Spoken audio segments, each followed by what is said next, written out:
Hey, what's going on everyone? I hope you guys are doing well, and I hope that all of you are having a great day, and thank you for joining me for your daily dose of Star Wars.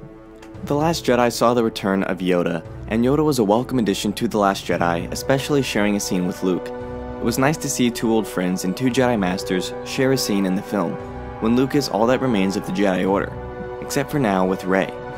What I really liked about what Yoda did in the scene was Luke reminding him that he shouldn't have been telling Rey that she needs to leave Ahch-To and leave the island, and that the Jedi need to end. But after speaking with Yoda, he was reminded that he needed to pass on what he has learned, and I think that it really shows that Luke has changed his tune, and that the Jedi should continue when he's on Crate and force projecting himself in the fight with Kylo Ren. And when Kylo tells him, "After I've killed you, I will have killed the last Jedi," Luke essentially disagrees and says that he will not be the last Jedi. Just very subtly reinforcing the fact that the old original trilogy Luke, while he was always been present in this film, is really shining through like his old self. Of course, Luke uses all of his power and his energy in order to allow the Resistance to escape the First Order's clutches. Luke passes on and becomes part of the Force, and at this point, it's uncertain whether or not Mark Hamill will reprise his role in Episode 9, with the current interviews leading to the idea that he may not return. I stated this quote in a video a few days ago, but I think it's worth mentioning it again for the purposes of this topic if Yoda would have to replace Luke in 9. Mark recently said, "I haven't really thought about Episode 9, because there's such a sense of closure. Luke's story is told. What more could I do? And you have to start disconnecting from it emotionally. The main thing was Han Solo was killed. I'll never get to work with Harrison again. Luke will never see Han again. That's what struck me. That was the first break. We lost a member of the band. And then that happened with Luke in The Last Jedi. I said, okay, that's the next link, when I was still thinking I'll come back as a Force ghost. And then to lose Carrie in real life, I said, that's it. Then you can never go home again. And that for me was the real indication that it's time to move on." It seems Mark's decision as to whether or not he will return, or should I say wants to return, has to do a lot with the death of Carrie Fisher, when he also said this: "It really has tarnished my ability to enjoy it to its fullest." You were asking earlier, are you gonna come back? I don't care anymore on that level, because Han Solo is gone, Luke is gone. You just can't get the band back together the way you wanted it to be, and it shouldn't be that way.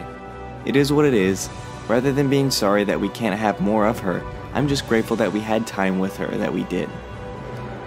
Based on the last portion of what Mark has said, it makes me think that he is leaning towards not returning, which I would absolutely hate if he didn't come back in some form or fashion to end his own family saga, but if he does choose to stay out of Episode 9, I will support his decision, and I believe a replacement should be in place, having Yoda fill in for whatever JJ had wanted Luke to do.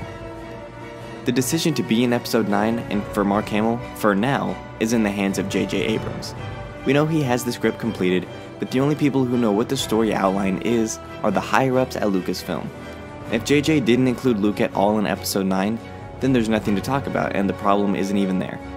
But I find it unlikely that this is the case, and it would seem more than likely that JJ would have included Luke in some form or fashion. And if Mark is approached for Episode 9 and declines to be in it, then JJ has to figure something else out, and I think that should be replacing whatever Luke was gonna do with Yoda. Yoda would be sufficient in doing what Luke would have done, given the fact that both of them are Jedi Masters and that they are familiar with one another. And aside from the learning curve of introducing Yoda to Rey, it would be that difficult, considering audiences are already familiar with both characters at this point. If Mark does decide to come back for Episode 9, why not have more fun and give Rey time with Luke? And as he's trying to explain something about the Force to Rey, have Luke introduce Yoda to Rey anyway, to continue a lesson that they both could teach her. I think Yoda and Luke are two characters that are always welcome to return to any Star Wars film, and fans would be happy about it. What do you guys think about my solution if Mark does decide to walk away from Episode 9? Let me know with a comment down below, and I'll try and reply to as many as I can. That wraps things up for me here in this video. I hope you guys enjoyed it. If you did, give this video a thumbs up, and subscribe to the channel for more videos like this one. If you guys want to become a daily coffee drinker, hit that bell down there to receive a notification on your iOS or Android device the second a new video goes live.